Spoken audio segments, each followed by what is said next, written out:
Audio penonton yang dihormati sekalian, selamat kembali bersama dalam rancangan Rampai Pagi dan Alhamdulillah sekarang tibalah masa yang kita nanti-nantikan Mahirah untuk bersama dalam ruangan segmen Kenali Harta Intelek. Yang mana tajuk yang kita ketengahkan tu edisinya hari ini Hak Cipta dan Muzik. Memperkatakan begini dengan tajuk ini, kita undang Timbalan Ketua Pejabat Harta Intelek Negara Brunei Darussalam, iaitu Yang Mulia Nicholas Brian Lim Kong Yin bersama kita pagi ini.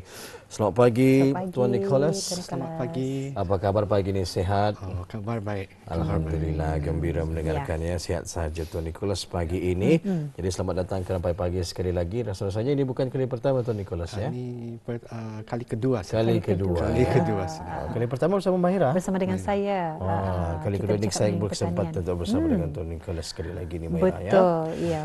Harta Intelek, tajuknya hari ini Hak Cipta dan Muzik. Satu tajuk yang jarang-jarang kita ni perkatakan. Betul. Dan mungkin ramai juga di kalangan kita ni yang kurang mengetahui ni Tuan Nicholas ya, mengenai dengan tajuk ini. Jadi sebelum kita panjang lebar lagi berkenaan dengan tajuk ini, mungkin Tuan boleh menerangkan sedikitlah apa maksud hak cipta ataupun copyright dalam konteks muzik. Silakan Tuan.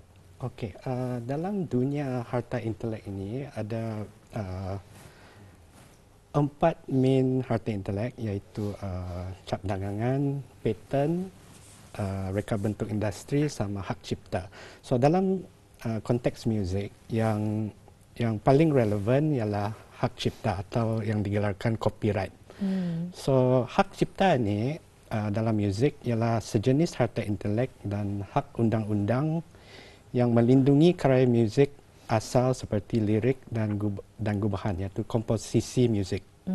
Ini merupakan musical works yang diprotected oleh hak cipta atau copyright. So hak yang diberikan di bawah hak cipta ini ialah yang memberi kuasa eksklusif kepada pencipta untuk mengawal penggunaan penghasilan semula, iaitu recording dan re-recording, pengedaran, distribution dan persembahan itu performance karya mereka. So sebelum memakai lirik komposisi tersebut, seorang yang akan memakai lirik atau komposisi karya tersebut perlulah meminta izin atau kebenaran daripada pencipta. Dan jika digunakan tanpa kebenaran atau izin, ini akan menjadi sebuah kesalahan di bawah undang-undang. So inilah yang hak cipta, copyright digunakan di konteks muzik untuk memprotek atau melindungi karya hak cipta di dalam muzik seperti lirik dan gubahan atau komposisi. Ya, Alhamdulillah. Jadi itulah ya, karya muzik ini bukan sajanya kita ini menjadi hiburan, tetapi itu adalah merupakan juga menjadi aset yang bernilai yang perlu dilindungi. Jadi seperti yang dinyatakan tadi, yang mana hak cipta ataupun copyright dalam konteks muzik ini, ia memberi kuasa eksklusif ya kepada pencipta untuk mengawal penggunaan dan juga penghasilan semula dan juga pengedaran persembahan karya mereka. Jadi Tuan Nicholas, kalau kita boleh tahu juga, adakah hak cipta ni perlu didaftarkan terlebih dahulu atau macam mana ni dok? Tuan, silakan. Okey, untuk menjawab soalan itu, daripada 4 jenis harta intelek yang diterangkan tadi, paten, cap dagangan serta reka bentuk industri, 3 perkara ini, 3 jenis harta intelek ini mesti didaftar untuk mendapat lindungan dari undang-undang. Tapi bagi hak cipta, copyright, ini special sikit.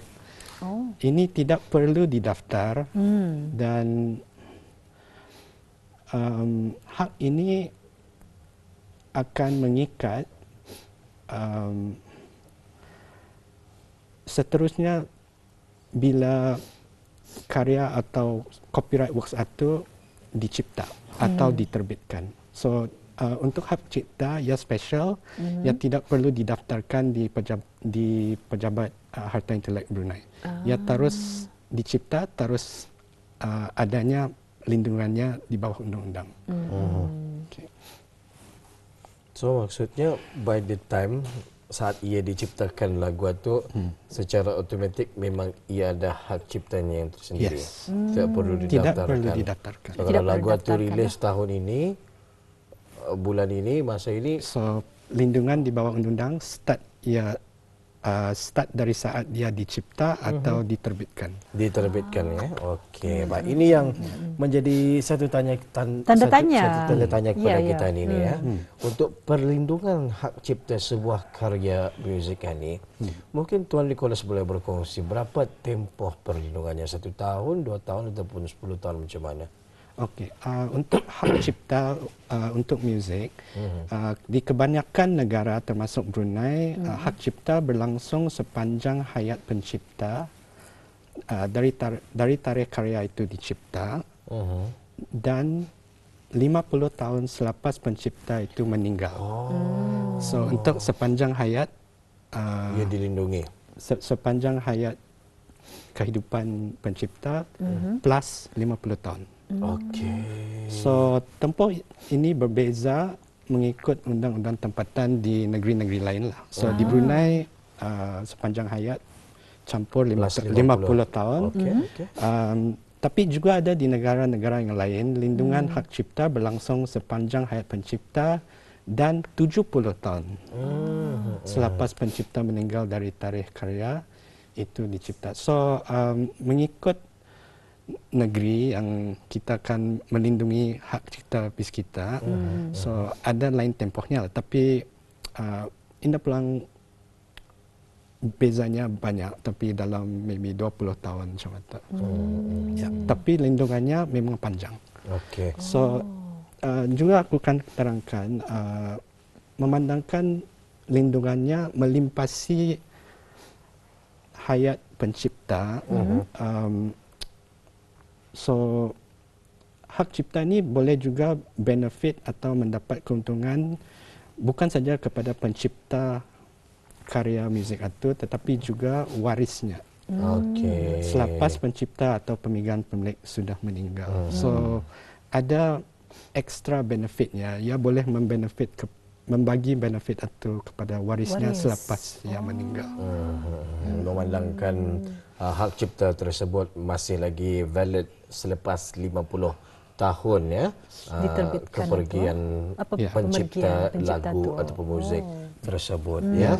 Jadi maksudnya hak cipta ni Tuan tidak perlu diperbaharui ataupun memang sendirinya begitu sahaja. Ya, yang spesialnya yang berbeza dari harta intelek yang lain, hak cipta ni tidak perlu didaftar, tidak perlu diperbaharui. Okey. Ya, berjalan saja. Selepas dia dicipta, ya berjalan Terus saja sampai 50 tahun lepas penciptanya meninggal. Okey. Ini hanya di Brunei Darussalam. Di negeri lain pun kurang sama, tapi tempohnya ada berbeza. Berbeza sedikit lah, sahaja. tempohnya saja. Tempohnya jadi berbeza saja. Jadi tempoh itu saja berbeza mengikut undang-undang tempatan seperti dinyatakan tadi. Jadi kalau kita boleh tahu juga ni Tuan Nicholas, siapa sebetulnya yang memiliki hak cipta sesebuah lagu itu? Mungkin dapat dikongsikan ni Tuan. So dalam hak cipta sebuah lagu selalunya pencipta atau iaitu penulis lirik atau komposer lagu selalunya memiliki hak cipta dalam lirik dan komposisi sebuah lagu.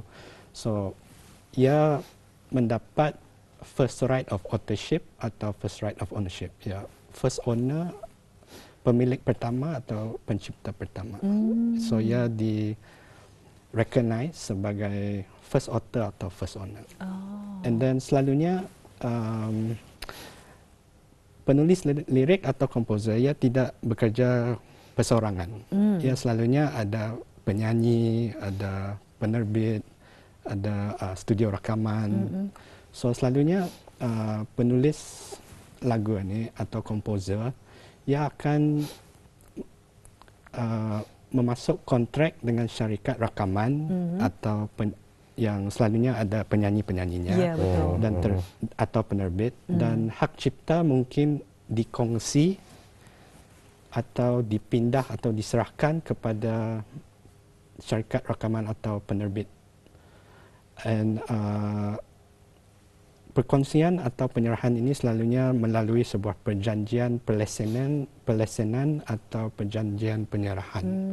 So selalunya haknya walaupun ia first owner atau pemilik pertama, tetapi untuk bekerjasama dengan players yang lain, penerbit, penyanyi, terpaksa ia mengongsi haknya supaya dapat ia penulis saja atau composition saja, tapi ia mesti membenarkan penyanyi untuk menyanyi karya musiknya, ia mesti membenarkan rakaman persembahan karya musiknya. So mesti dikongsi lah atau diserahkan kepada syarikat penerbit atau rakaman.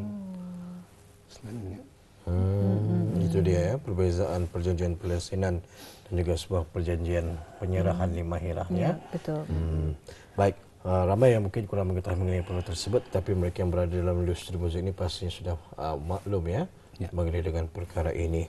Apa perbezaan antara hak cipta lirik ataupun gubahan, hak penghibur performers right, hak untuk membuat rakaman bunyi atau persembahan recording rights, dan hak untuk menghasilkan semula reproduction rights? Tuan. Okey. Sebelum itu saya akan bagi sedikit penerangan mengenai perjanjian pelesenan dan perjanjian penyerahan. Okey.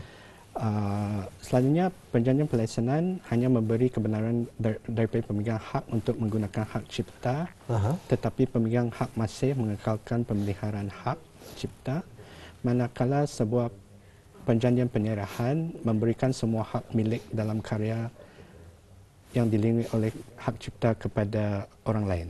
Okay. So dalam pelesenan selalunya ada royalty yang boleh berbulan-bulan dapat keuntungan, tapi kalau penyerahan mungkin satu pembayaran saja. Satu kali pembayarannya. Ya. Dan perbezaan di antara hak cipta lirik, gubahan, hak penghibur atau performance rights, hak untuk membuat rakaman bunyi atau persembahan recording rights, hak untuk menghasilkan semula reproduction rights. Ini saya akan membagi sedikit penerangan. So hak cipta lirik atau gubahan ia melindungi melodi, harmoni atau lirik lagu saja. So musical worksnya yang ditulis. So, manakala hak penghibur atau performance rights artinya seorang penghibur ia mempunyai hak untuk mengontrol apa yang dibuat dengan persembahannya. So ia boleh ia yang membenarkan siapa yang boleh merakam, siapa yang boleh mensiarkan persembahannya. So ia seorang penghibur atau penyanyi mesti memberi izin kepada penerbit atau studio rakaman untuk membuat rakaman persembahannya. So hak cipta rakaman bunyi atau persembahan recording ini selepas rakaman dibuat atas persembahan itu, recording rights itu lain lagi. So selalunya recording rights ini diserahkan atau dilesenkan kepada pihak penerbit atau syarikat rakaman. So ini melindungi versi rakaman yang dibuat daripada persembahan itu. So ini perbezaannya di hak cipta rakaman dan performance rights, recording rights and performance rights. Dan ada lagi hak untuk menghasilkan semula. Ini reproduction rights. So selepas rakaman dibuat, mungkin penerbit atau studio rakaman yang akan reproduce. Dalam bentuk VCD kah, DVD kah. Tapi masa ni ada lagi orang pakai DVD atau VCD. Selalunya orang menstream saja. Okay. So reproduction rights, just example itu sekiranya selepas rakaman pertama yang mereproduce dalam bentuk VCD, DVD atau selainnya lah. So itu perbezaan hak-hak yang telah diterangkan. Yang dinyatakan tadi Atua. Bagaimana ceritanya dengan cover lagu itu? Cover lagu, selalunya dalam cover lagu Kira produksi baru ke ataupun? Penyanyi yang membuat cover lagu boleh dikatakan produksi lagu, tapi produksi baru, tapi ia mesti minta izin dari Owner lagu. owner originalnya untuk menggunakan lagunya. Tapi ia menjadi produksi baru jika penyanyi baru ini ia membuat lagu itu dengan cara yang lain atau menginsert originality-nya lah ke dalam lagu itu supaya lagu itu menjadi sedikit lain daripada lagu yang asal. So ya hak itu akan bercampur. Perbezaan daripada yang original. Yes, mesti ada perbezaan. Dikatakan produksi baru. Yes. No. Okey. Tapi ia mesti minta izin juga pasal di dalam produksi baru ada masih yang kena ambil dari lagu yang asal. So masih ada yang hak cipta yang dimiliki oleh penyanyi atau penulis yang asal. Musiknya masih sama, mungkin seni katanya berbeza. Ya. Ataupun seni katanya sama, musiknya sama, alunannya berbeza. Ya. Ada yang berbeza daripada yang original. So ini diperkatakan apa yang describe dalam hak cipta ialah derivative works. Ya daripada lagu yang asal yang menjadi baru, tapi ya ada menambah sikitlah originality-nya dalam lagu itu. Tapi itu milik siapa lagu yang baru itu? Ya berkongsi. Bukan milik yang si pengcover inilah. Ya yang parts yang masih dari lagu asal itu masih pemilik asal. Tapi yang parts yang baru ditambah-tambahnya itu ia punya. So kira dikongsikan. Dikongsi sama lah tu. Ya, dikongsi sama. Jadi bagaimana pula kalau sekiranya platform penstreaman seperti Spotify, bagaimana Spotify ini menguruskan hak cipta tu, Tuan? Mungkin dapat dikongsikan Jun. Spotify, okey. Penstreaman selalunya kalau platform yang menstream, ia menstream untuk orang penyanyi saja. So penyanyi itu mengupload, platform itu menstream. So platform ini selalunya ia memperolehi lesen dari pemegang hak cipta dan membayar royalty berdasarkan jumlah penstreaman. So berapa kali yang menstream itu selalunya ada royalty lah yang dibayar untuk penggunaan lagu itu. So ini selalu melalui perjanjian pelesenan. Okay. So royalty diagihkan kepada penulis lagu, penerbit, artis dan label mengikut perjanjian masing-masing. Seperti yang diterangkan tadi, bukan saja penulis lirik, ya ada penulis, ya ada penyanyi, penerbit. So royalty ini akan dikongsikan, dibagi-bagikan mengikut perjanjian di antara mereka itulah. So perolehan lesen dan pembayaran royalty dilaksanakan melalui perjanjian dengan pemegang hak cipta atau melalui perjanjian dengan sebuah organisasi pengurusan kolektif atau Collective Management Organisation atau CMO. So perjanjian itu boleh direct dengan pemilik hak cipta itu atau melalui sebuah organisasi pengurusan kolektif yang selalunya dipanggil Collective Management Organisation atau CMO. Ia akan menjadi ejen untuk pemilik hak cipta ini untuk melesenkan dan untuk mendapatkan royalty. Okey, baik. Apakah itu organisasi pengurusan kolektif ini tadi, iaitu Collective Management Organizations atau CMO, dan apa fungsi organisasi ini tadi, Tuan? So organisasi ini selalunya digelarkan sebagai CMO. So CMO ini sebuah organisasi yang ditubuhkan selalunya oleh pihak artis, bukan oleh kerajaan. So organisasi ini ditubuhkan, saya repeat, oleh pihak artis atau pihak memuzik untuk mengendalikan pelesenan hak dan mengutip royalti persembahan bagi pihak pencipta apabila muzik mereka dimainkan secara umum di radio, di televisyen, konsert atau penstreaman. So mereka akan, CMO ini akan menjadi seperti ejen kepada pemilik hak ini. So pemilik hak biasanya akan memberi hak melalui sebuah perjanjian untuk melesenkan penggunaan karya dan rakaman yang dilindungi hak cipta kepada sebuah CMO ini, dan CMO ini akan melesenkan penggunaannya kepada pihak ketiga dan mengutip royalti bagi pihak pemilik hak tersebutlah. So pada masa ini BRUIPO kami sedang menyelidik tentang penubuhan dan pengawasan sistem CMO di Brunei untuk artis dan pemuzik tempatan. So sekarang masa ini ada sebuah CMO di Brunei, Bru Music, tapi masa ini kami masih dalam perundingan akan pertubuhan sebuah syarikat atau CMO tempatan lah. Tapi CMO ini mesti ditubuhkan oleh artis-artis atau pihak muzik yang ada di Brunei. Faham ya. Jadi bagaimana pula dengan pemuzik bebas? Adakah mereka ini boleh melindungi karya mereka ni, Tuan? Secara ringkasnya saja. Ya, so secara ringkas untuk melindungi karya mereka ada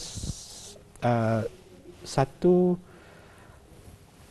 cara ialah untuk mengemailkan lirik itu balik kepada sendirinya supaya ada rekod yang ia telah membuat lirik itu pada tarikh bila-bila email atau ada cara official yang mana pencipta boleh pergi ke mahkamah dan membuat pengisytiharan statutory yang boleh disertakan dengan lirik atau nota muzik mereka di bangunan undang-undang mahkamah, dan mengisytiharkan bahawa pemegang hak adalah pemilik karya hak cipta yang diserahkan. So, ia mengisi declaration itu dan mendeklar ia sendiri ialah pemilik hak itu, yang mendaftarkan statutory declaration itu di mahkamah, dan supaya ada rekod official yang ia pencipta karya muzik itu. So itu satu cara official untuk memprotek dan untuk membuktikan ia pencipta sebenar. So sekiranya ada pertikaian,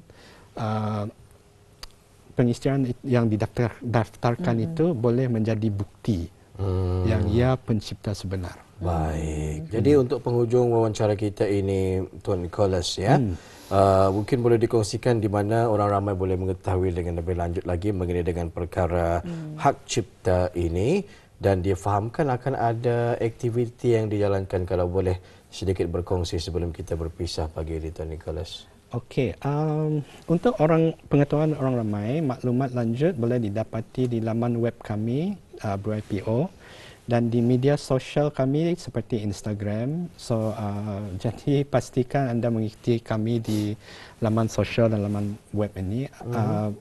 Anda boleh juga menghubungi kami melalui email atau menjadualkan perbincangan dengan kami di pejabat kami di BRUIPO, dan maklumat perhubungan boleh didapati di laman web dan media sosial kami.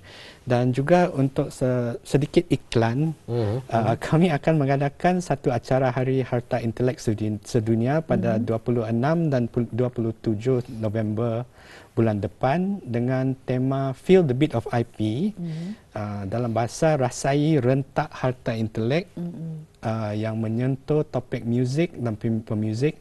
Dan di acara ini akan terdapat pertandingan dan hadiah yang terbuka kepada orang ramai seperti penulisan lagu, pembuat poster, video pendek dan cerita gambar. So saya mempersilakan orang ramai untuk melawat laman web dan media sosial kami untuk mendapat maklumat lebih lanjut mengenai pertandingan ini yang akan diadakan bulan hadapan Bulan 26 hadapan tu, dan juga 27 November bulan hadapan ada acara Harta Intelek Sedunia ya dengan tema Feel the Beat of IP, rasai rentak harta intelek ni Mahira. Baik, sesuatu yang menarik untuk kita ketahui bersama pagi ini dan ribuan terima kasih kita ucapkan buat Yang Mulia Tuan Nicholas Brian Lim Kong Yen, Timbalan Ketua Pejabat Harta Intelek Negara Brunei Darussalam dengan perkongsian yang dibawakan. Mudah-mudahan bermanfaat untuk kita ni semua, memberikan penjelasan dan juga penerangan yang lebih mendalam berkenaan dengan tajuk ini. InsyaAllah jika ada kesempatan, kita akan bersama lagi dalam waktu mungkin dengan perkongsian yang lain pula. Ribuan terima kasih Tuan Nicholas. Kita jumpa lagi ya. Yes, jumpa lagi. Ya.